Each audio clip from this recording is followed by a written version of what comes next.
कृष्णं कमलपत्राक्षं पुण्यश्रवणकीर्तनं वासुदेवं जगद्योनिं नौमि नारायणं हरिं।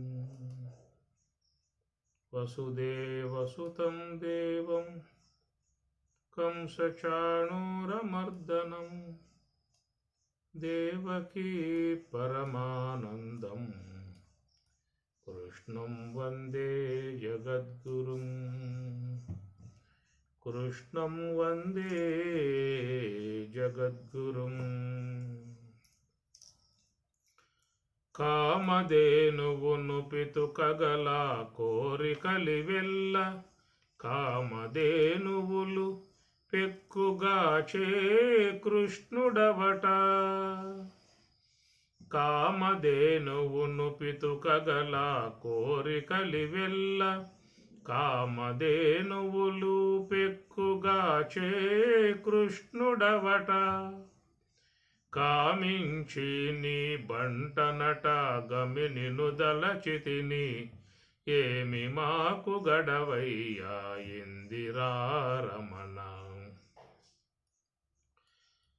ఎంచ కల్పవృక్షమును ఇచ్చు సిరులెల్లాను నించి కల్పవృక్షముల నీడలా కృష్ణుడవట.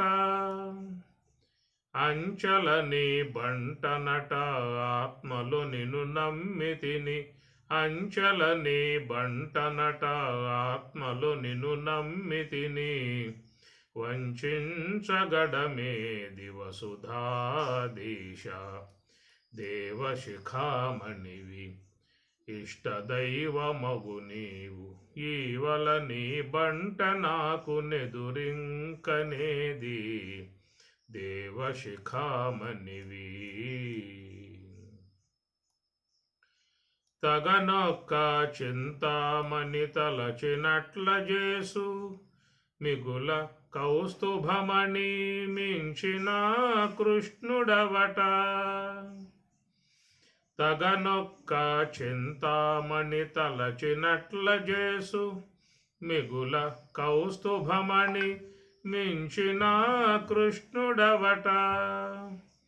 పగటు శ్రీ వెంకటేశ భక్తుడ నీకట నేను పగటు శ్రీ వెంకటేశ భక్తుడ నీకట నేను జగములో కొరతేది జగదేక విభుడా దేవశిఖామణివి ఇష్టదైవమగు నీవు ఈవల నీ బంట నాకు నెదురింకనేది దేవశిఖామణివి.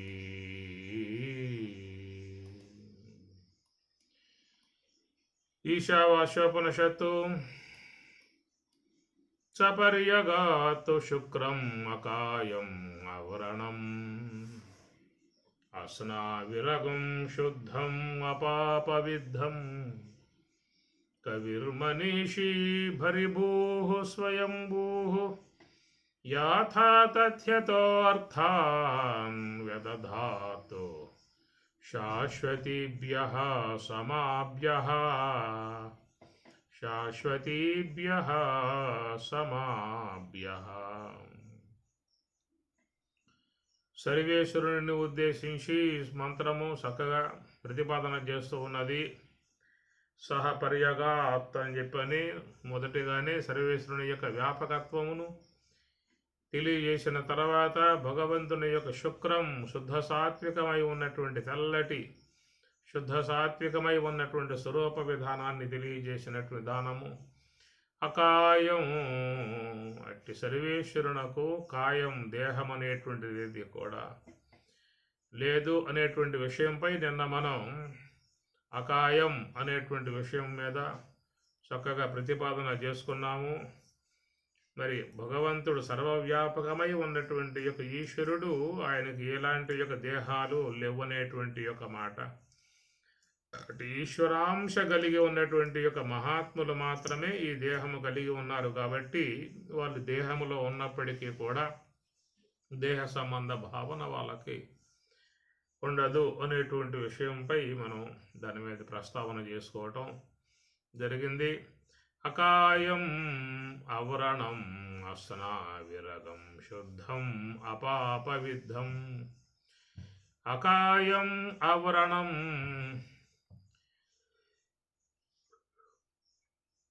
అకాయం అనగా శరీరము లేనటువంటి స్వరూపము అనే విషయం మీద చెప్పుకున్న తర్వాత ఆవరణం ఇంకా గాయముల యొక్క విషయం చెప్పటం ఏమిటి? ఇంకా దేహమే లేనప్పుడు గాయం అనేటువంటి యొక్క ప్రస్తావనకి ఆస్కారం ఎక్కడ అనేది కూడా సందేహం కలిగే అవకాశం ఉంటుంది.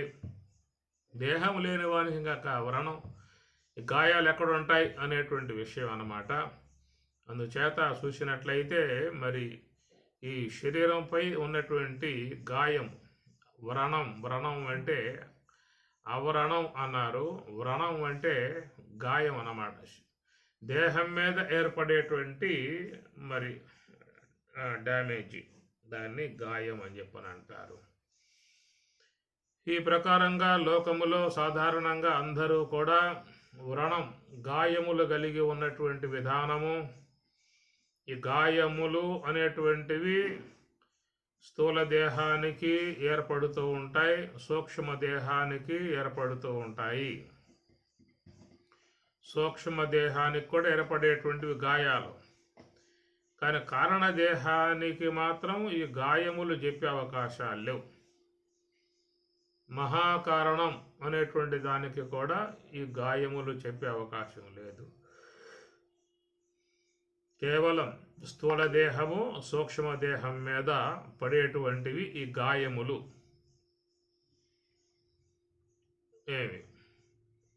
శరీరం మీద పడ్డటువంటి గాయం కొద్ది రోజుల్లో అది మాసిపోతుంది, పర్వాల.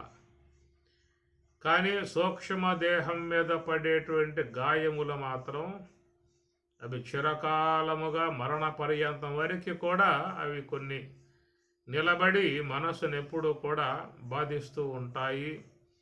కనుక దేహం మీద పడేటువంటి గాయముల కంటే మనస్సు మీద పడేటువంటి యొక్క గాయము చాలా ప్రభావవంతముగా, జీవితాలను దెబ్బతీసేదిగా, మనశ్శాంతి లేకుండా చేసేటువంటిదిగా ఉంటుంది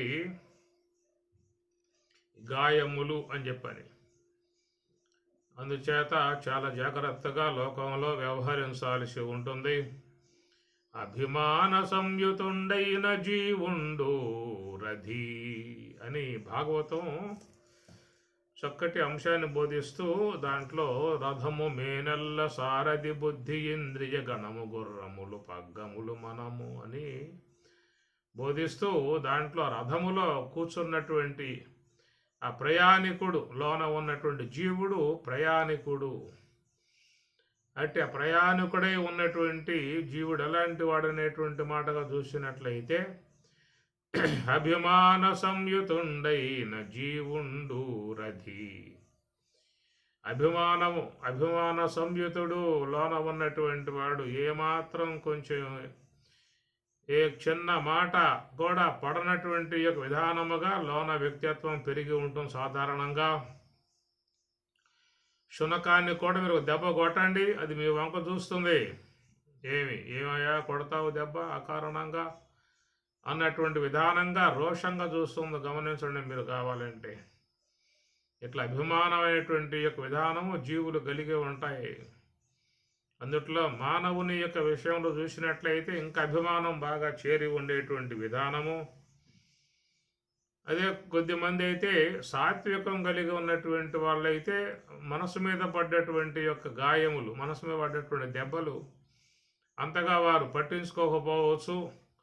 సరేలేయా ఏదో తప్పని చెప్పి అంటున్నావు కదా, వదిలిపెట్టేసేయి అని సర్దుబాటు చేసుకునే విధానంగా సాత్వికం కలిగి ఉన్నటువంటి వారిలో ఉండేటువంటి వాతావరణం. కానీ రజోగుణం, తమో గుణం బాగా పెరిగి ఉన్నటువంటి వాళ్ళతో చాలా ప్రమాదంగా ఉండేటువంటి పరిస్థితి.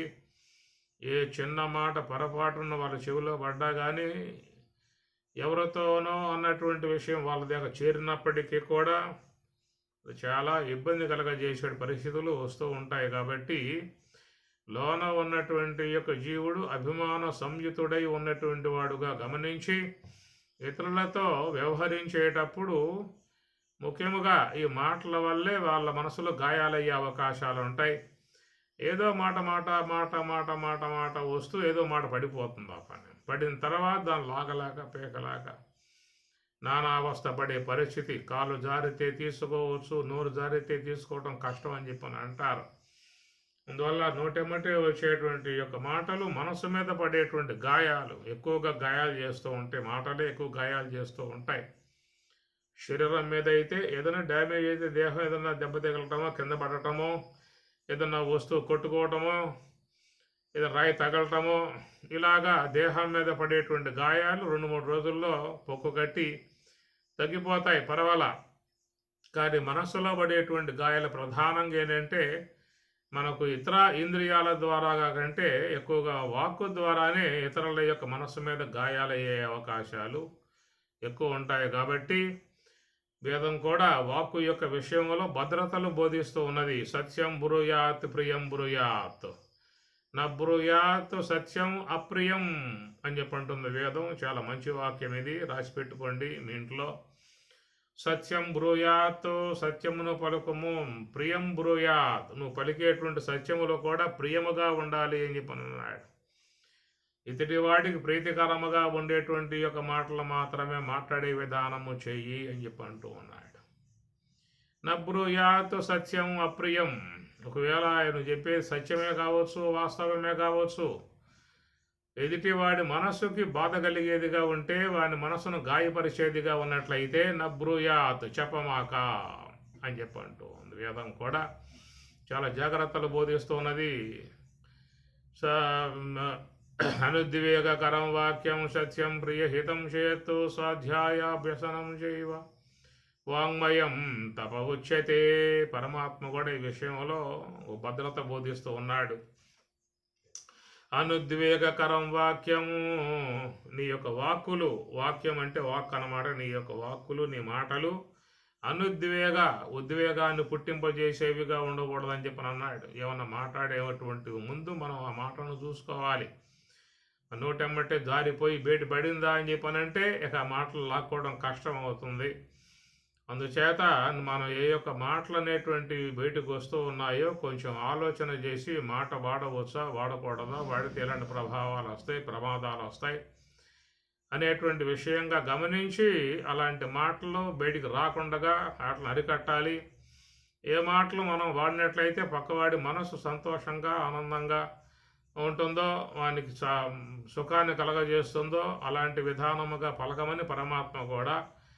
మరి అనుద్వేగకరం వాక్యం, నీ యొక్క మాట పక్కవాడికి ఉద్వేగాన్ని పుట్టింపజేసేదిగా, ఆవేశాన్ని పుట్టింపజేసేదిగా, కోపాన్ని రగిలింపజేసేదిగా, గొడవలకు సిద్ధం చేసేదిగా, ఇతరులతో వైరములు తెచ్చిపెట్టేదిగా ఉన్నటువంటి వాక్కులను మాట్లాడమాక అన్నాడు. అనుద్వేగకరం వాక్యం సత్యం ప్రియహితం చేయతో, నువ్వు మాట్లాడేటువంటి యొక్క మాట సత్యమై ఉండాలని చెప్పని అన్నారు. సత్యం అనేటువంటి మాట కూడా ప్రియం అన్నాడు. సత్యం ప్రియం 2 మాటలు అక్కడ. నేను చెప్పే సత్యమే కదా అనే మాట మాట్లాడతావు అనుకో, వాడు బాధ కలుగుతుంది. మరి అది వినాలంటే సత్యమే కావచ్చు కాక అది బాధ కలిగేటువంటి యొక్క అంశముగా ఉంటే దాన్ని పలకమాక అన్నాడు. సత్యం ప్రియహితం, ఆ మాట్లాడేటువంటి యొక్క మాట వానికి ప్రియం, ఇష్టమై ఉండాలి, సంతోషం కలగజేసేదిగా ఉండాలి, వానికి మనస్సుకు ఆనందం కలగజేసేదిగా ఉన్నదన్న. ప్రియహితం, హితం వానికి మేలు చేసేదిగా ఉండాలి. స్వాధ్యాయాభ్యసనం శైవ, కాబట్టి ప్రకారముగా మాట్లాడగలిగితే మాట్లాడు. ఇతరులకు సంతోషకరంగా ఉండేది, ఆనందకరంగా ఉండేది, ప్రీతికరంగా ఉండేది, హితమును కలగజేసేటువంటి విధాయకాలుగా మాట్లాడగలిగేటువంటి యొక్క అవకాశం ఉంటే ఒకవేళ మాట్లాడు. అలాంటి అవకాశాలు కనుక లేకపోతే నోరెప్పితే గొడవలు వచ్చేదిగా ఉన్నట్లయితే ఆ నోరు మూసిపారేయటం మంచిది. ఏమి మౌనం ఉపాసయేత్, మౌనేన కలహము నాస్తి అన్నారు. మౌనేన కలహము నాస్తి, మౌనం వహించావనుకో అటు నీకు మంచిది, లోకంలో వాళ్ళకే మంచిది. ఎందువల్లంటే వాక్కు వల్ల చాలా మన శక్తి అంతా పోతూ ఉంటుంది. మనలో ఉన్నటువంటి యొక్క ప్రాణశక్తి వాక్కు ద్వారా చాలా బయటికి పోతుందన్నమాట. ఇతర ఇంద్రియాలు వాడుకునే శక్తి వేరు.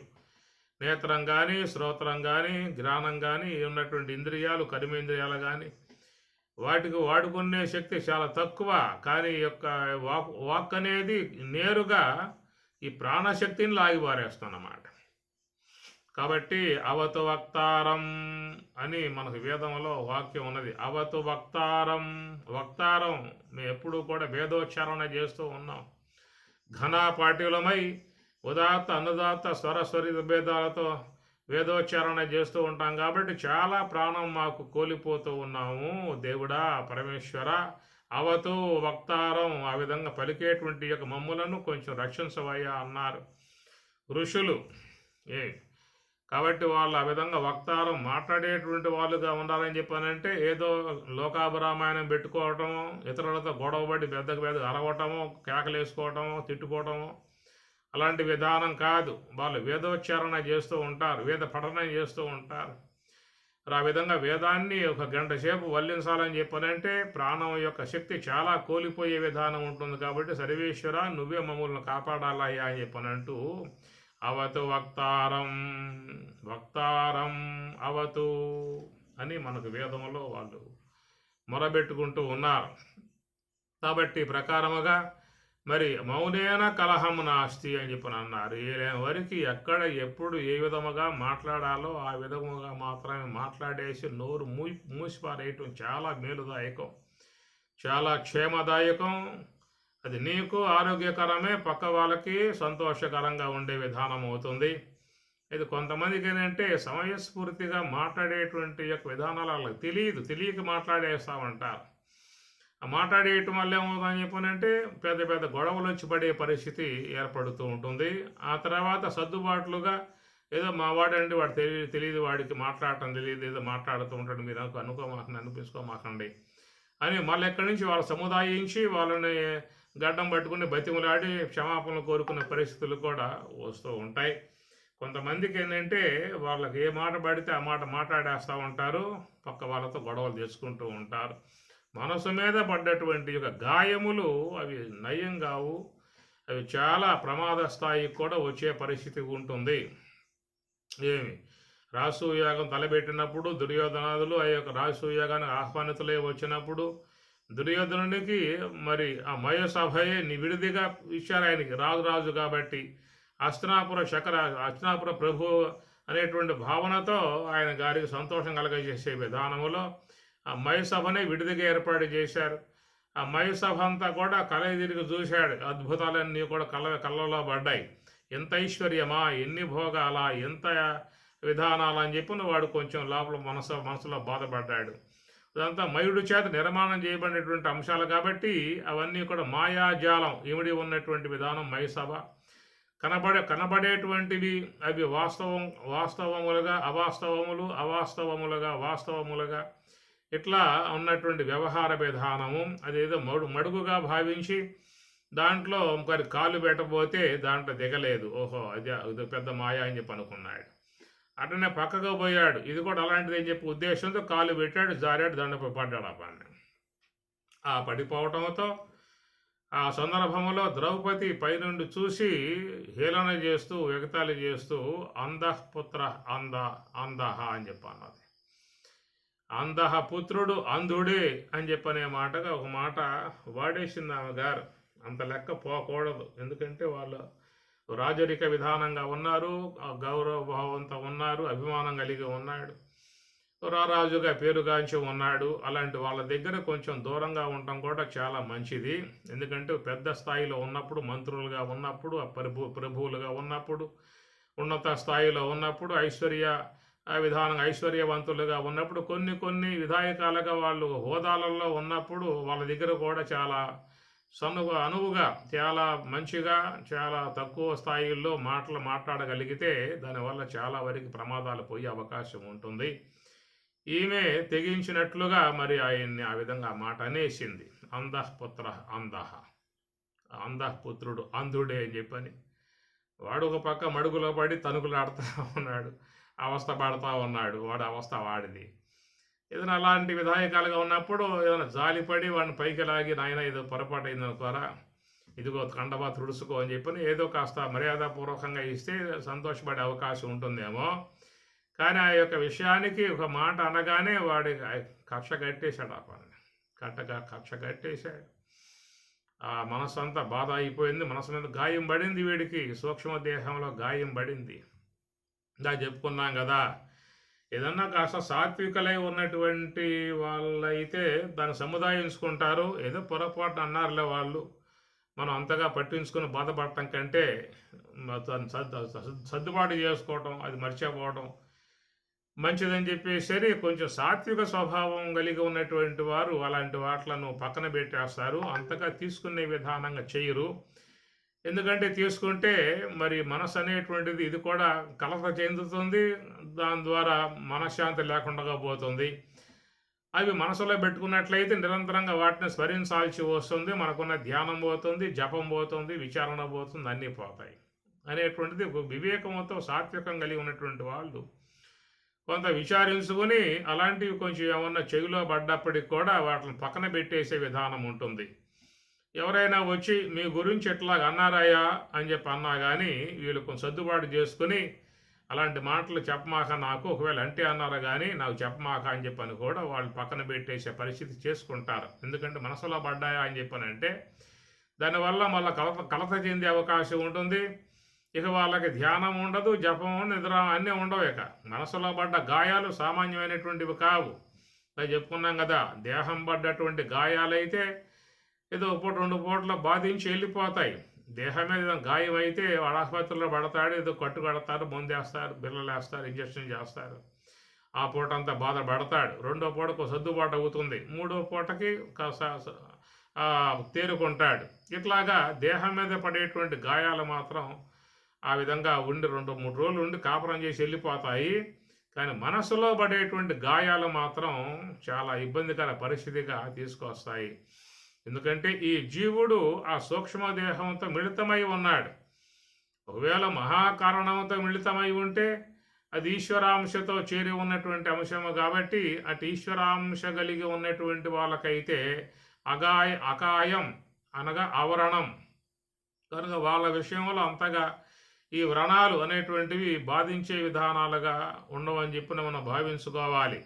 ఎవరని చెప్పాలంటే నివృత్తి మార్గంలో పయనించి మహాకారణాశ్రయాన్ని పొంది ఈశ్వరాంశ కలిగి ఉన్నటువంటి ఏ మహాత్ములైతే ఉన్నారో వాళ్ళను ఈ యొక్క వ్రణములు మహాకారణముతో చేరి ఉన్నారు కాబట్టి వారిని బాధించే అవకాశం లేవని చెప్పనే విషయంగా మనం భావించుకోవాల్సి ఉంటుంది.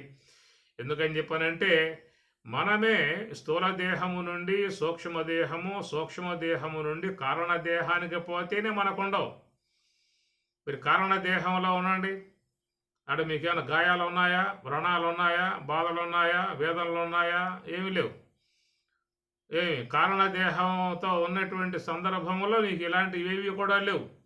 తిరిగి మరలా సూక్ష్మదేహముతో సంబంధం పడ్డావా మొత్తం వచ్చేస్తాయి. స్థూల దేహంతో సంబంధం పడ్డావా కొన్ని వస్తాయి. అనగా స్థూల దేహాన్ని ఎవరైనా కొట్టినా గాయపరిచినా అవి కేవలం తాత్కాలికంగా ఉండిపోయే విధానాలు. కానీ మనస్సు అనేది వంటిది చాలా మరి దాంట్లో గాయాలు మానేటువంటివి కావు, మాసిపోవవి మరణ పర్యంతం వరకు ఆ గాయాలు అట్లాగే ఉంటాయి. ఆ జ్ఞాపకం వచ్చినప్పుడల్లా వాడు ఆ గాయాన్ని తీసుకుని బాధపడే పరిస్థితులుగా ఏర్పడే పరిస్థితి అన్నమాట. మరి ఈ ప్రకారంగా ఆమె గారు పొరపాటున అనేసింది, అందాహ పుత్ర అందాహ అని చెప్పి అనగా నా మాట వాడు విన్నాడు.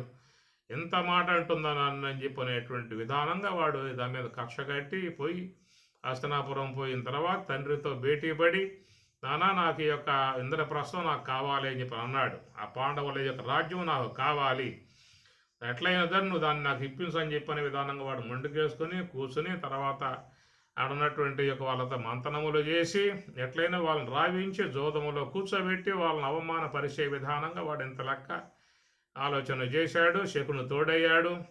ధృతరాష్ట్రుడు కూడా వాళ్ళకు కొంచెం అనుకూలంగా సమ్మతించాడు. ఆ విధంగా విదురుడు ద్వారా వాళ్ళని రావించి తీసుకువచ్చి జోదంలో కూర్చోబెట్టి కవ్వించి గివ్వించి అట్లా చేసి ఉన్న ఆస్తులు మొత్తం అపహరించి చివరికి ద్రౌపదిని కూడా జోదంలో పెట్టేటువంటి విధానాలకు పరిణామాలు తీసుకువచ్చి చివరికి ఆమెను కూడా జూదంలో ఓడింపజేసి తీసుకువచ్చి ఈ యొక్క నిండు సభలో ఆమె గారిని అవమానం చేసే విధానంగా రావటం కారణం ఏంటని చెప్పానంటే ఆమె వాడిని ఆ ప్రకారంగా అన్నది ఒక మాట అందే మనసు మీద గాయం అయ్యింది వాడికి. అంధః పుత్ర అంధః అని చెప్పాను. చూడండి, ఒక్క మనస్సు మీద గాయం అయ్యింది అని చెప్పానంటే ఎంత లెక్క వ్యక్తి ప్రయాణం చేస్తాడో మనం గమనించవచ్చు. మరి ఆమెను నిండు సభలోకి ఈడ్చుకొచ్చి వలువలు ఒలిసి 10 మంది ముందు వ్యవస్థరణ చేసి చేయాలనేటువంటి యొక్క తలంపు దాకా వచ్చాడు అని చెప్పానంటే కారణం ఏంటంటే అది మనం చెప్పుకున్నట్లుగా ఒక సాత్వికాంశము కలిగి ఉన్నటువంటి వాళ్ళ మనసు మీద పడేటువంటి దెబ్బలు వేరు. ఇది రజోగుణం ప్రకోపించి తమోగుణం ప్రకోపించి ఉన్నటువంటి వాళ్ళ మనసు మీద పడేటువంటి గాయాలు వేరు. కనుక మా సూక్ష్మ దేహములో మనస్సు రజోగుణం తమోగుణములు కనుక పరిపాలన చేసే విధానంగా ఉంటే వాడి బాగా చేరిపోయి ఉన్నట్లయితే అలాంటి వాళ్ళు కక్షగట్టి ఏదో సమయంలో కాసుకొని కూసుకొని దెబ్బతీయటానికి సిద్ధపడే పరిస్థితులు ఏర్పడతాయన్నమాట. నన్ను ఇంత మాట అంటాడా, వాడి సంగతి చూస్తాను, చిక్కకు పోతాడా, సమయం రాకపోతుందా అనే విధానంగా మనస్సులో పెట్టు కూర్చునే అవకాశాలు ఉంటాయి. కాబట్టి దేహం మీద పడ్డటువంటి గాయాలు పర్వాలేదు, కానీ సూక్ష్మ దేహం మీద పడేటువంటి గాయాలు మాత్రం దెబ్బతీస్తాయి. ఎందుకంటే ఈ రెండు కూడా సావయవి అయి ఉన్నటువంటి యొక్క వస్తువులు అన్నమాట. స్థూల దేహము సూక్ష్మ దేహము ఈ రెండు కూడా సావయవి వస్తువులు. నిరవయవి అనేటువంటి విషయంగా చూసినట్లయితే మరి కారణదేహము మహాకారణము ఈ రెండే అన్నమాట. అవి నిరవయవి. నిరవయవి అంటే అవయవములు లేవు, వాటికి అవయవములు లేవు, వ్యవహారం లేదు కదా. అవ్యవహార్యం అగ్రాహ్యం అలక్షణం అచింత్యం ఏకాత్మవృత్తేసారం ప్రపంచోవశమం శాంతం శివం శుద్ధం అంటుంది. కాబట్టి నిరవయవం నిరవయవి అన్నారు. మహాకారణము నిరవయవి, కారణదేహము నిరవయవి. కనుక కారణదేహంలో మీరు ఉండండి, ఇలాంటి ఏవి కూడా ఉండవు మీకు. ఈ గాయముల యొక్క సంబంధమై ఉన్న బాధలు మీకు కారణదేహముతో ఉన్నప్పుడు ఉండవు. అట్లాగే మహాత్ములు మహాకారణముతో ఉంటారు కాబట్టి వాళ్లకు కూడా అక్కడ ఉండే అవకాశాలు ఉండవు.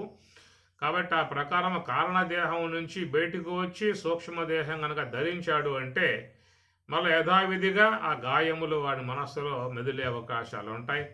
ఈ ప్రకారంగా లోకములో చూసినట్లయితే జీవులు మరి ఈ మనస్సు మీద పడేటువంటి గాయములతోనే చాలా గొడవలు పడుతూ ఉన్నారు, మనశ్శాంతి లేకుండా మరి ఇడిపోతూ ఉన్నారు, వైరాలు పెంచుకుంటూ ఉన్నారు, విద్వేషాలు పెంచుకుంటూ ఉన్నారు. ఒకే చోట ఉంటారు, ఎడముఖం పెడముఖముగా 96 లాగా 36 లాగా కలిసి ఆ విధంగా ఉండి చేసే కాపురాలు కుటుంబాలు ఈ లోకంలో చాలా ఉన్నాయన్నమాట. ఎందుకంటే ఏదో సందర్భంలో మాటలు వస్తాయి, మాట పెరుగుతుంది, వైరాలుగా మారతాయి, విద్వేషాలుగా మారతాయి. కనుక ఇరువురు కలిసి ఉన్నా కానీ మనసులలో మాత్రం దూరమే ఎక్కువగా తాండవించే పరిస్థితి ఏర్పడుతూ ఉంటుంది. ఈ ప్రకారముగా మరి ప్రతి ఒక్కరూ కూడా అభిమాన సంయుతుండైన జీవుండు రథి అని చెప్పింది. కాబట్టి శాస్త్రం లోన ఉన్నటువంటి వాడు అభిమానంతో చేరి ఉన్నటువంటి వాడు కాబట్టి ఆ ప్రకారముగా దగ్గరగా ఉండి వ్యవహరించేటువంటి వాళ్ళు చాలా జాగ్రత్తగా ఉండాల్సి ఉంటుంది. ఏదో పూట కలిసి వెళ్ళిపోయే వాళ్ళుగా ఉంటే ఆ విషయం వేరు. చుట్టం సుబ్బుగా వస్తారు, ఆ పూట ఉంటారు, ఏదో కాస్త మాట్లాడతారు, భోంచేస్తారు, వెళ్ళిపోతారు. కనుక వాళ్ళలో పెద్దగా వచ్చే అవకాశాలు ఉండవు. కానీ దగ్గర ఉండి వ్యవహారం చేసే విధానం భార్యాభర్తలు కానీ కుటుంబ సభ్యులు కానీ ఉంటూ ఉంటారు. కనుక అలాంటి విధాయకాలలో ఏదన్నా మాట పెరిగిందా అంటే మనసు కష్టం వచ్చేటువంటి విధానంగా మాట్లాడినట్లయితే దానివల్ల ఎడముఖం పెడముఖములుగా విభేదాలు వచ్చే అవకాశం ఏర్పడుతుంది. కాబట్టి సూక్ష్మ దేహం మీద పడేటువంటి యొక్క గాయములు చాలా ప్రమాద స్థాయిలో పనిచేసేటువంటివిగా ఉంటాయనేటువంటి విషయం గమనించాల్సి ఉంటుంది. ఇక్కడ అకాయం ఆవరణం అనేటువంటి మాట ఈశ్వరునికి చేరినటువంటి యొక్క అంశము. ఒక పక్క అకాయం అన్న తర్వాత ఆవరణం అనాల్సిన అవసరం లేదు. అసలు దేహమే లేని వానికి ఇంకా వ్రణం అనేటువంటి యొక్క అంశం ప్రస్తావన ఏముంటుంది, ఇంకా ప్రస్తావన ఏముంటుంది అనే విషయం చూసినట్లయితే అది లోకములో ఈశ్వరాంశను పొంది ఉన్నటువంటి వాళ్ళ యొక్క విషయంలో మనం గమనించుకోవచ్చు. మనగా నివృత్తి మార్గంలో ప్రయాణం చేసి మహాకారణాశ్రయం ద్వారా మరి ఈశ్వరాంశమును పొంది ఉన్నటువంటి వారు ఆ దేహానికి దూరంగానే ఉంటారు. దేహ విలక్షణముగా ఉండి వాళ్ళు తమ వ్యవహారం చేసే విధానంగా ఉంటుంది కాబట్టి దేహమునందు సాక్షిత్వ భావనతో ఉండేటువంటి వాళ్ళు కాబట్టి ఆ విధముగా ఉన్నటువంటి వారి యొక్క మనసు మీద పడ్డటువంటివి కూడా వాళ్ళని బాధించేవిగా ఉండవనేటువంటి మాటగా గ్రహించుకోవాల్సి ఉంటుంది.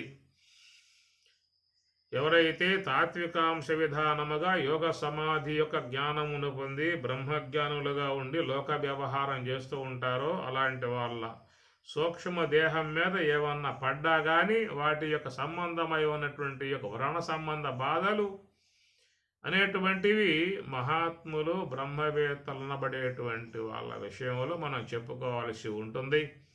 ఇక సాధారణంగా లోకంలోకి వస్తే మరి అందరూ కూడా ఈ వ్రణములతో బాధపడుతున్నటువంటి పరిస్థితి అన్నమాట. తనకి ఈ విషయం చాలా గమనిక కలిగి గ్రహించుకోవాల్సినటువంటి పరిస్థితి. అందువల్ల ఇతరుల యొక్క సూక్ష్మ దేహం మీద ఎలాంటి గాయాలు అయ్యే విధానంగా ప్రవర్తించరాదు, మాట్లాడరాదు. మరి ఇలాంటి విషయాలు జాగ్రత్తగా ఉండాల్సి ఉంటుంది. అవరణం అసనావిరగం శుద్ధం అపాపవిద్ధం, అస్నావిరగం శుద్ధం అపాపవిద్ధం. అవరణం అస్నావిరగం శుద్ధం అపాపవిద్ధం, ఇది కూడా సర్వేశ్వరుని యొక్క సంబంధమై ఉన్నటువంటి అంశమే. అస్నావిరం అనగా నరములు అనేటువంటివి లేనటువంటి వాడు అని చెప్పని, శుద్ధం అపాపవిద్ధం, ఆయన శుద్ధ స్వరూపుడు, అపాపవిద్ధం, ఏ యొక్క పాపముల చేత కొట్టబడేటువంటి వాడు కాదు, ఏ పాపముల చేత అంటబడేటువంటి వాడు కాదు. కనుక సర్వేశ్వరుని యొక్క విధానంగా చెప్పుకొస్తూ ఆ సర్వేశ్వరుని యొక్క అంశముతో చేరి ఉన్నటువంటి మహాత్ములకు కూడా అదే అంశము వర్తిస్తుంది. ఈశ్వరాంశ కలిగి ఉన్నటువంటి వారిని కూడా మరి ఏ పాపములు వాళ్ళని అంటే అవకాశం లేదు. నిన్న కూడా చెప్పుకున్నాము, బ్రహ్మ జ్ఞానాగ్నితో విరాజమానులై ఉన్నారు కాబట్టి వారిని ఏ దోషములు అంటవు, చేరవు. ఒకవేళ చేరినా కానీ మొత్తం జ్ఞానాగ్నిలో కాలిపోతాయి అనేటువంటి మాట కనుక శుద్ధము అపాపవిద్ధం. కనుక ఈ పాపములు అనబడేటువంటివి పరోపకార పుణ్యాయ పాపాయ పరపీడనం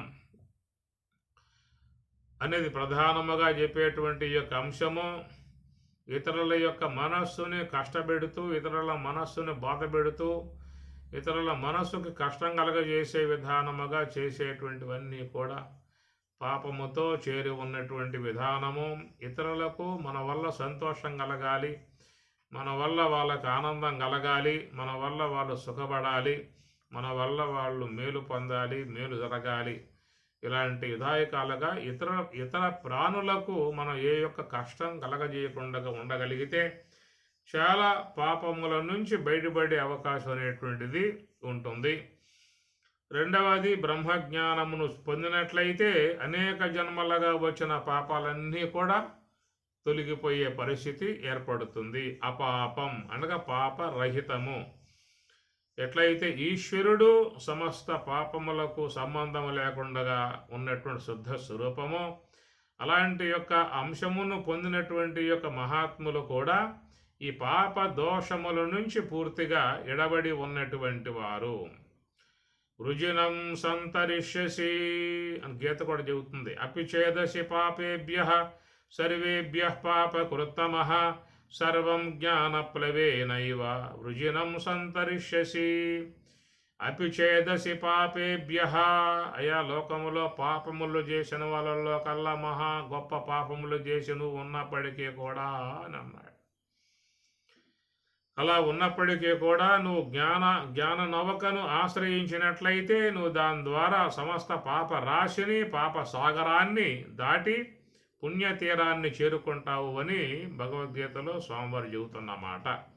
అపిచేదసి పాపేభ్య, అపిచేత్ అపి పాపేభ్య, పాపములు చేసినటువంటి వాళ్ళల్లో కల్లా మహాపాపములు చేసి ఉన్నటువంటి వాడివి ఒకవేళ అయినప్పటికీ కూడా, అలాంటి విధంగా ఉన్నప్పటికీ కూడా నీవు జ్ఞానప్లవేనైవ, జ్ఞానప్లవేన, జ్ఞానం అనేటువంటి యొక్క నవక దాన్ని కనుక ఆశ్రయించినట్లయితే నువ్వు సంతరిష్యసి, ఈ పాప సాగరమును దాటి బ్రహ్మతీరమును పొందే అవకాశం ఏర్పడుతుందని చెప్పేసి అని, ఒక సర్వేశ్వరుని యొక్క ఆరాధన ద్వారానే ఈశ్వరత్వమును పొంది ఉన్నటువంటి వారు మాత్రమే ఈ సమస్త పాపముల నుంచి బయటపడేటువంటి విధానము ఏర్పడుతుంది.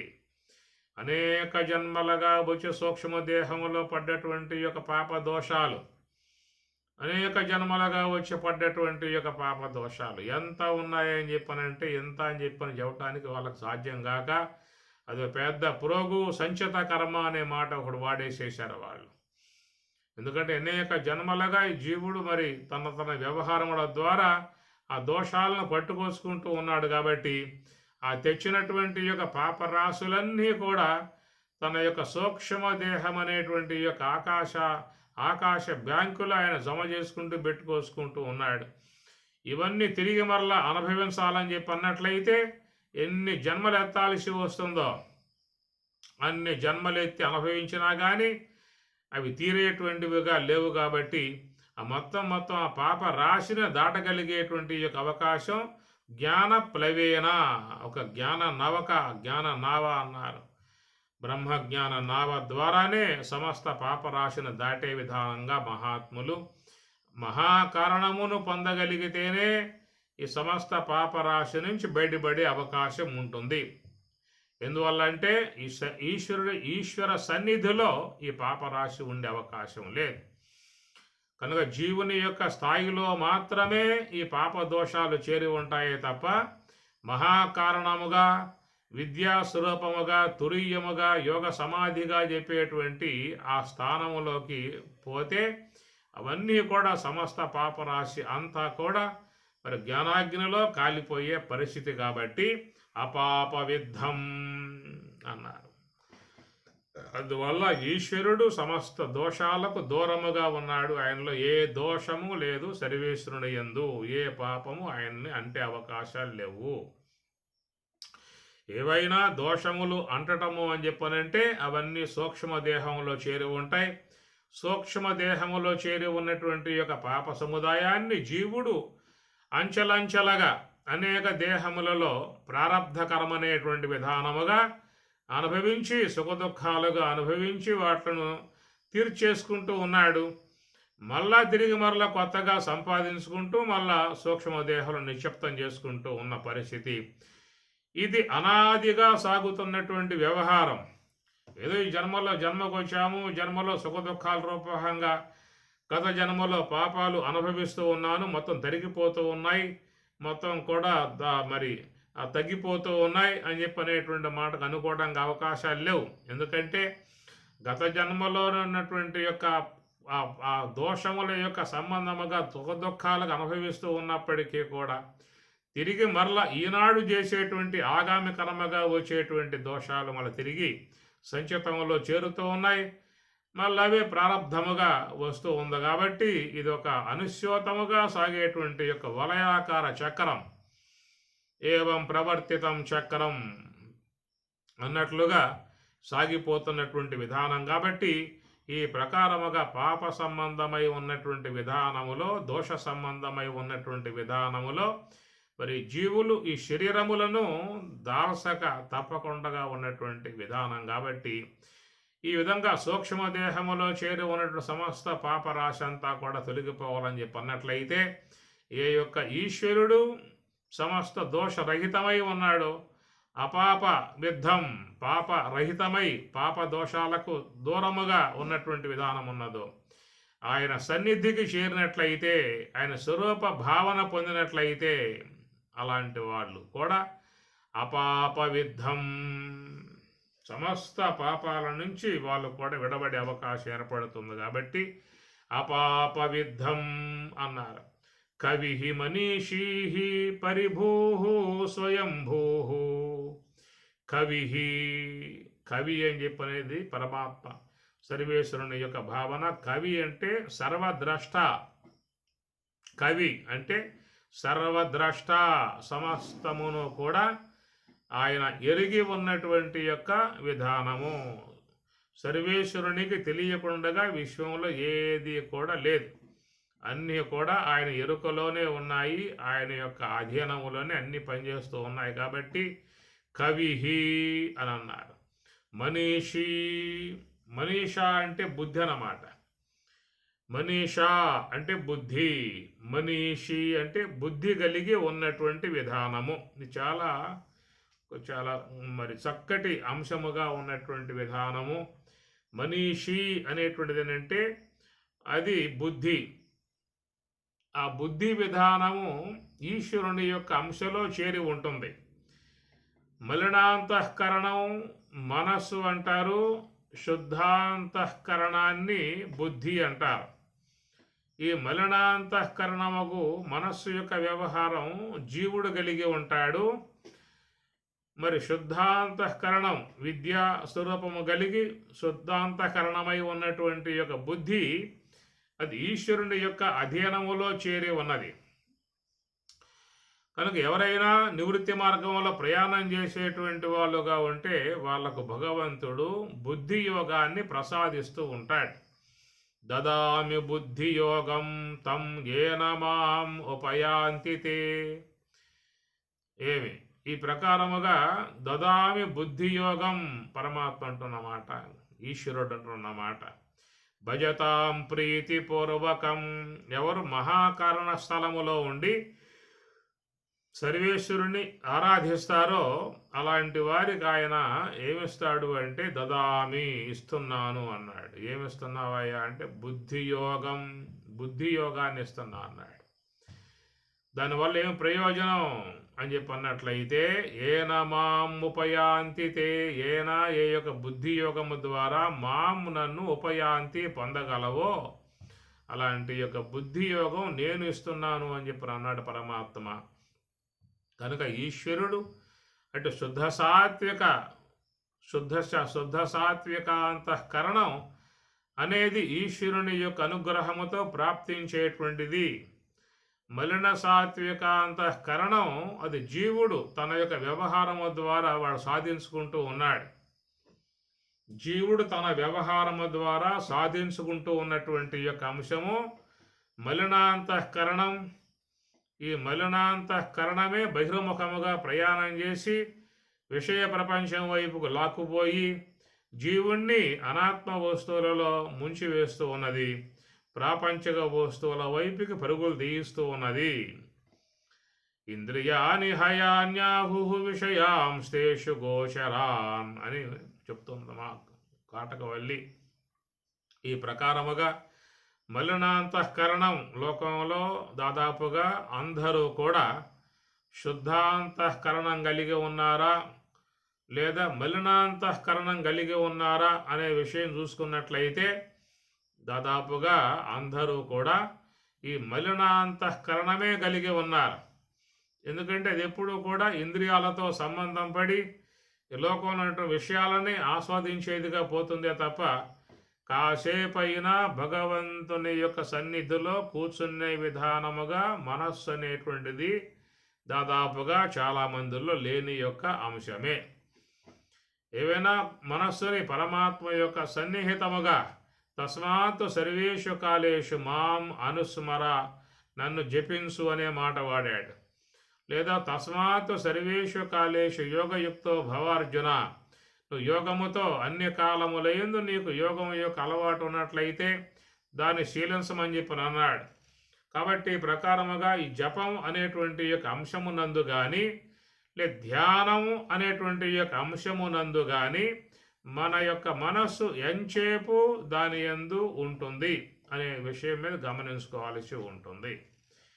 కనుక ప్రాపంచిక సంబంధమై ఉన్నటువంటి యొక్క విషయములు కానీ ఆలోచనలు కానీ వాటితోనే జీవితం గడిచిపోతుందా, లేక కాసేపైనా జపమునందు కానీ ధ్యానమునందు కానీ విచారణ యందు గాని ఉండగలుగుతుందా అనేటువంటి యొక్క మాట.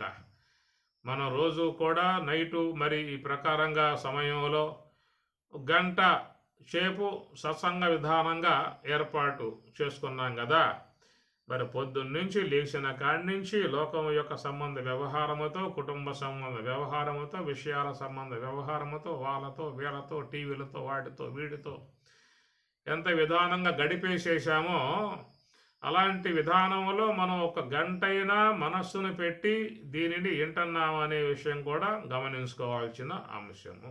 అది ఎంత సమయం ఉదయం లేచిన కాడి నుంచి చూసినట్లయితే ఎడతెరుపు లేకుండా మొత్తం విషయముల యొక్క వలయాకారంలో చుట్టేసాం, తిరిగేశాం కదా. ఈ తిరిగిన విధానంలో ఒక గంట సేపైనా మనస్సును లగ్నపరిచి విషయాన్ని చక్కగా శ్రద్ధగా ఆకలింపజేసుకుంటూ మనస్సుని ఆ యొక్క బ్రహ్మ విద్యను నిలిపే విధానముగా ఎంతవరకు మనం పెట్టగలుగుతున్నాం అనేటువంటి విషయం కూడా జూములో ఉన్నటువంటి వారు చూసుకోవాల్సిన అంశము. ఈ పగటి సమయంలో మనకున్నటువంటి యొక్క పరమాత్మించినటువంటి యొక్క కాలమాన విధానములో ఎంతసేపు మన మనసును జపమునందు పెట్టాము, ధ్యానమునందు పెట్టాము అనే విషయం లేదు. కనుక సాత్విక సంబంధమై ఉన్నటువంటి, దైవీ సంబంధమై ఉన్నటువంటి దాని విషయము కేవలం ఒక నామ మాత్రమే తప్ప కాసేపై నిలకడగా దాన్ని పెట్టామా అని చెప్పనంటే అది కేవలం ఒక ఆశాజనకముగా ఉండిపోతున్న విషయమే కానీ ఎక్కువగా మనస్సు అనాత్మతోనే సంబంధం పడిపోతూ ఉన్నది కాబట్టి మలినాంతఃకరణమే ఉంటుంది. చాలామందిలో చేరి ఉండేటువంటి యొక్క అంశము మలినాంతఃకరణము. ఈ మలినాంతఃకరణము ఎక్కువగా వ్యవహారముతో ముడిపడటానికి ఇష్టపడుతుంది తప్ప కాసేపు నిలకడగా ధ్యానములో కూర్చుందామన్నా, కాసేపు భగవద్ జపం చేద్దాము అని చెప్పనన్నా, ఒక గంట సేపైనా కూర్చుని శ్రద్ధగా విషయాన్ని విందాము అని చెప్పనన్నా అది ఉండదు, పోతా ఉంటుంది. మనీషి కాబట్టి అందులో భగవంతుని ఎక్కడ మనీషి అన్నాడు. మనీషి అంటే మనీషా అంటే బుద్ధి. శుద్ధాంతఃకరణం ఆయన సన్నిధిలో ఉన్నది, మలినాంతఃకరణం జీవుడి యొక్క సన్నిధిలో ఉన్నది. గుర్తుపెట్టుకోండి, గమనించుకోండి. ఈశ్వరుని యొక్క సన్నిధిలో శుద్ధాంతఃకరణం ఉన్నది. అదే స్వామి స్వయంగా చెప్పాడు కదా, దదామి బుద్ధి యోగం అన్నాడు, దదామి మనోయోగం అనొచ్చు కదా స్వామివారు. ఆ మాట చెప్పాల, దదామి బుద్ధి యోగం, నేను వాళ్ళకి బుద్ధి యోగాన్ని ప్రసాదిస్తున్నాను అని చెప్పానంటే ఆ బుద్ధి యొక్క మనీషా శక్తి ఆయన వద్ద ఉంది కాబట్టి దానిని నువ్వు ప్రసాదిస్తే మాకు కలిగే ప్రయోజనం ఏమిటి అనే ప్రశ్న కలగవచ్చు. దానికి కూడా పరమాత్మ సమాధానం చెప్పాడు. ఏన మాం ఉపయాంతి తే, ఏన దేని చేత మాం నన్ను ఉపయాంతి, నా స్వరూప భావన పొందగలవో. నీ స్వరూప భావన పొందితే మా కలిగే లాభం ఏమిటి అని చెప్పానంటే నిత్య జీవితంలో నువ్వు కోరుకునేటువంటి యొక్క పరమశాంతి, బ్రహ్మానందము, పరమసుఖము నా ద్వారా కలిగే విధానం ఉన్నది కాబట్టి శాంతి సమృద్ధం అన్నారు. మన ఆనందం శాంతి సమృద్ధం. తైత్రీయం చెప్పే మాట, మన ఆనందం మనస్సు ఆనందముగా ఉంటుంది, శాంతి సమృద్ధం, పరమశాంతి సమృద్ధిగా కలిగే అవకాశం ఉంటుంది. జీవితంలో సకల మానవులు వాంఛించేది ఇవే. అనేక వ్యావహారిక వస్తువులలో, ప్రాపంచిక వస్తువులలో అన్వేషణ చేస్తున్నటువంటి యొక్క అంశం ఇదే పరమశాంతి. కాబట్టి అంటే పరమశాంతి అనగా బ్రహ్మమనగా అంటుంది భారతం. పరమశాంతి అనగా బ్రహ్మమనగా అనేటువంటి విధానముగా ఆనందాత్మికమై ఉన్నటువంటి యొక్క బ్రహ్మములో నువ్వు లీనమైపోతావు. కాబట్టి అలాగా నా స్వరూపానుభవాన్ని పొందింపజేసేటువంటి యొక్క బుద్ధి యోగం నీకు నేను దదామి, ప్రసాదిస్తున్నాను అన్నాడు. కాబట్టి సర్వేశ్వరుని వద్ద ఉన్నటువంటిదేమో ధీ మనీషా, జీవుడి వద్ద ఉన్నటువంటిదేమో మలినాంతఃకరణము. కాబట్టి మలినాంతఃకరణముతోనే ఈ జీవులందరూ కూడా తమ తమ ప్రయాణములు కొనసాగించుకుంటూ నానా తిప్పలు పడుతూ నానా ఇబ్బందులు పడుతూ మనశ్శాంతి లేకుండా అనేక చింతలతో అనేక గొడవలతో నానా రకాలై ఉన్నటువంటి యొక్క వేదనలతో ఎక్కడ చూస్తే మానవులకి బీపీ షుగర్లు బీపీ షుగర్లు బీపీ షుగర్లు. ఎవరైనా బీపీ షుగర్ లేకపోయినటువంటి వాళ్ళు ఉంటే, ఏమయ్యా నీకు లేకుండా ఉండటం కారణం ఏమిటి, లోకం అందరికీ ఉండగా నీకు లేకపోవడం కారణం ఏంటనే విషయముగా ఆశ్చర్యకరమైనటువంటి వాతావరణం వచ్చేసేసింది. ఎందుకని చెప్పానంటే ఈ ప్రకారంగా మరి ఈ మనస్సు అనేటువంటి యొక్క మలినాంతకరణముతో మన జీవన విధానం కొనసాగుతూ ఉన్నది కాబట్టి అందరూ కూడా మరి అశాంతికి గురై ఆరోగ్యాలు లేకుండా జీవిస్తున్నటువంటి పరిస్థితులు. ఎక్కడ పడ్డ ఆ యొక్క ఆసుపత్రులే, ఎక్కడ పడ్డ జనాలు చూస్తే కుప్పలు తెప్పలుగా అక్కడ పోయి పడిపోతున్నారు. యమలోకంలోనా తక్కువ ఉంటారేమో కానీ ఆసుపత్రుల్లో మాత్రం తక్కువ ఉండే విధానంగా కాదు. కారణం ఏంటని చెప్పానంటే ఈ బలినాంతకరణముతో తాను జీవనం కొనసాగించే విధానంలో అనేక రుగ్మతలకు కారణమయ్యే పరిస్థితి ఏర్పడుతుంది అనే విధానముగా ఇక్కడ చాలా గొప్ప విషయం ఇది. మనీషి అనేటువంటి యొక్క భావన శుద్ధాంతఃకరణం భగవత్ సన్నిధిలో ఉన్నది, మలినాంతఃకరణం జీవుని యొక్క సన్నిధిలో ఉన్నది. అందరూ కూడా మలినాంతఃకరణాన్ని ఆశ్రయించే వాళ్ళ జీవన గమనములు చేసుకుంటూ ఉన్న పరిస్థితి అయితే పరమాత్మ చెబుతూ ఉన్నాడు, నన్ను ఆశ్రయించగలిగితే నీకు శుద్ధాంతకరణమగు బుద్ధిని ప్రసాదిస్తా. బుద్ధి నా స్థాయిలో ఉన్నది. బుద్ధవు శరణం అన్విచ్చా. అయ్యా నా వద్ద ఉన్నటువంటి శుద్ధాంతకరణమగు బుద్ధినే అన్విచ్చా, శరణు కోరుకో అన్నాడు. బుద్ధియుక్తో జహాతీహ. నువ్వు బుద్ధితోనే కూడుకుని ఉన్నట్లయితే నువ్వు కర్మబంధము నుంచి బయటపడే పరిస్థితి నీకు ఏర్పడుతుంది. ఎందువల్ల అంటే బుద్ధి గ్రాహ్యం అతీంద్రియం.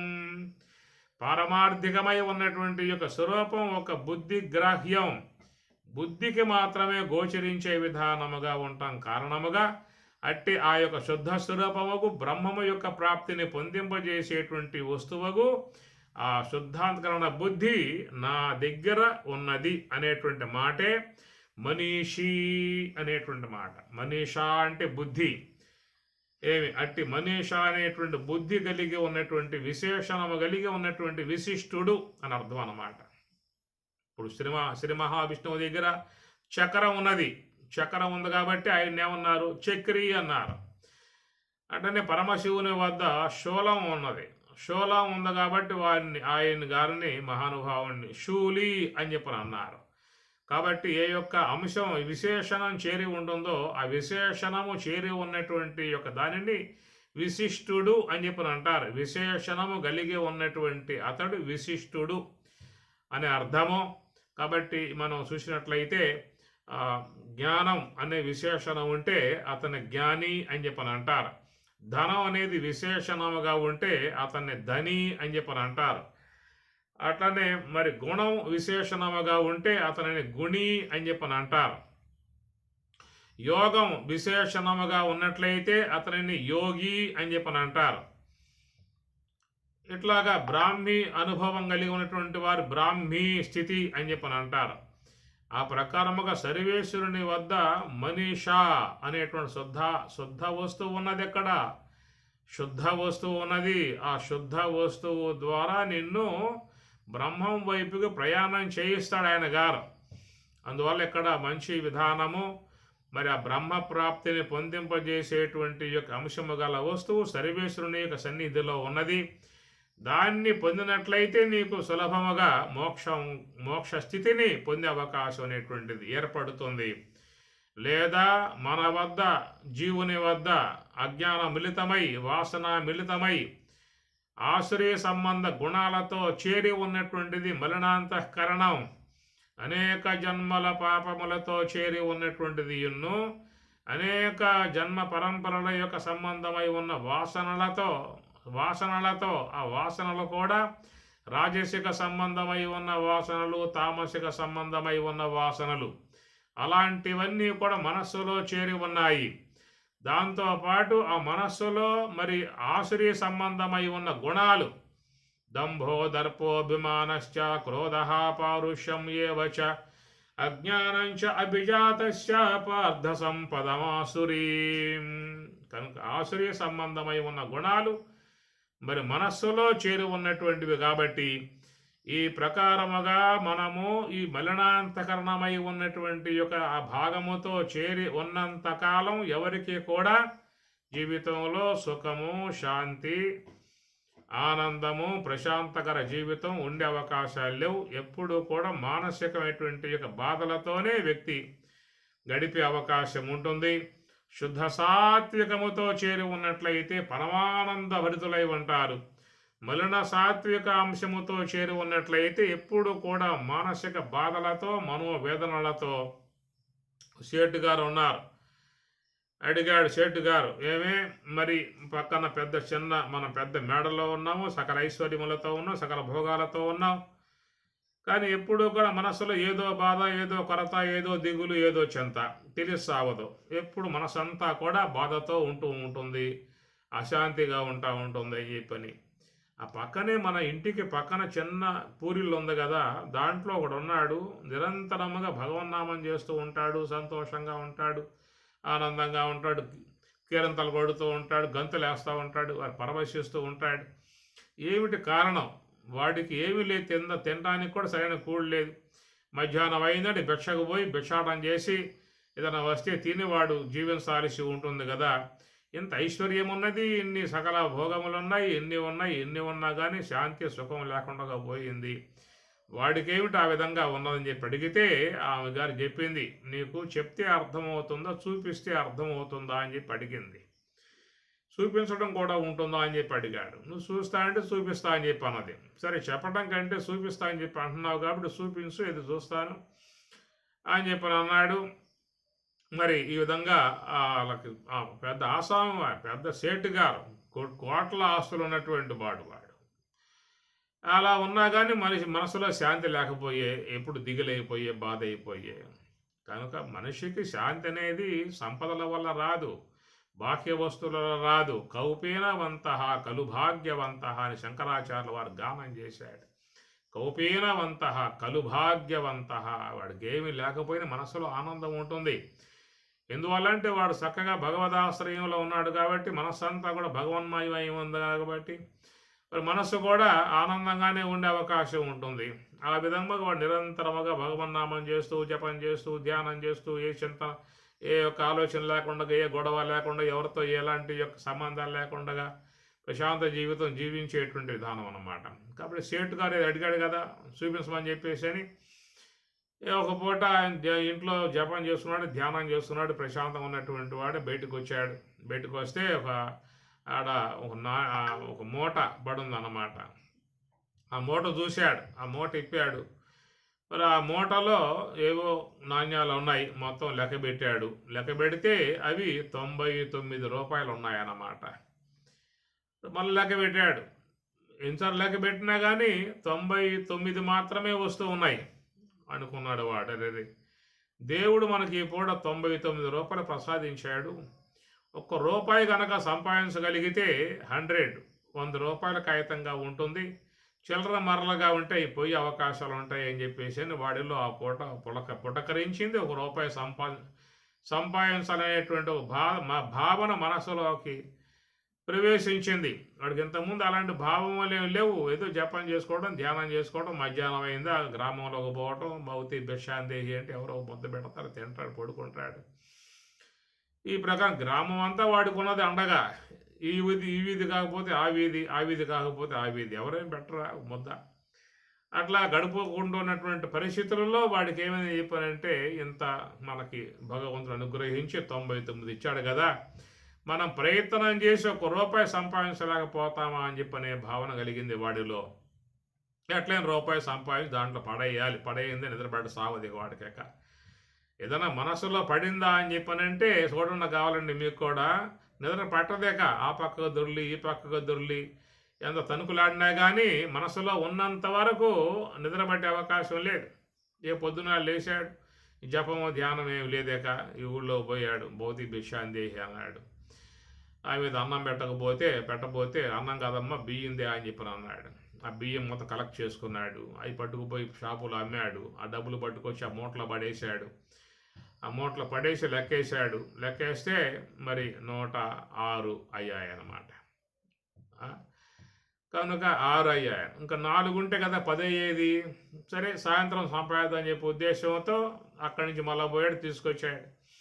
దాంట్లో పడేస్తూ ఉన్నాడు. పడేస్తూ ఉంటే 123, 136, 152, 100 ఇట్లా కుదరట్లా. 200 కావాలి, 300 కావాలి, 500 కాగితం కావాలి. ఈ ప్రకారంగా వానికి ఏమైపోయింది చివరికి అని చెప్పానంటే, ఇక ఎట్లాగా డబ్బులు వస్తాయి, ఎట్లాగా 1000 రూపాయలు చేయాలి, ఎట్లా 2000 చేయాలి, ఎట్లా ఇలాంటి విధాయకాలుగా మనసు అనేది వచ్చేసిందా అని చెప్పానంటే ఇక ఉన్నది కాస్త పోతుంది, లేనివన్నీ పట్టుకునే పరిస్థితి ఏర్పడుతుంది అన్నమాట.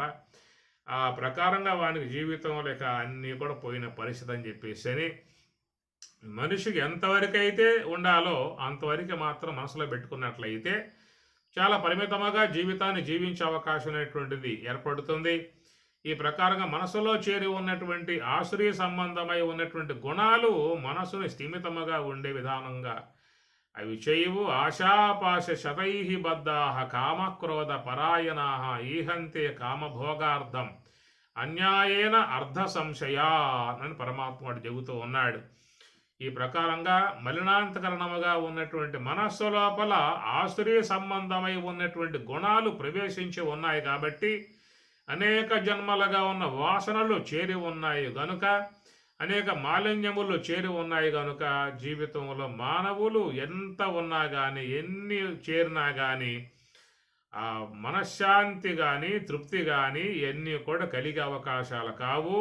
మనం కోరుకునేవన్నీ కూడా అవి భగవంతుని యొక్క సొత్తు, భగవంతుని యొక్క లక్షణాలు, భగవంతునిలో ఆత్మలో చేరి ఉన్నటువంటి స్వరూప లక్షణాలు అవి మనకు లభ్యం కావాలని చెప్పి అన్నట్లయితే మలినాంతకరణమై ఉన్నటువంటి యొక్క ఈ మనస్సు యొక్క భాగము నుంచి మనం బయటపడి ఏ యొక్క భగవత్ సన్నిధిలో మనీషా అనే శుద్ధ సాత్విక బుద్ధి ఉన్నదో దాన్ని కనుక మనం ఆశ్రయించగలిగితే దాని ద్వారా పరమశాంతికరమై ఆనందకరమై సుఖకరమై ఉన్నటువంటి పరమాత్మ యొక్క ప్రాప్తిని పొంది తరించే అవకాశం అనేటువంటిది ఏర్పడుతుంది.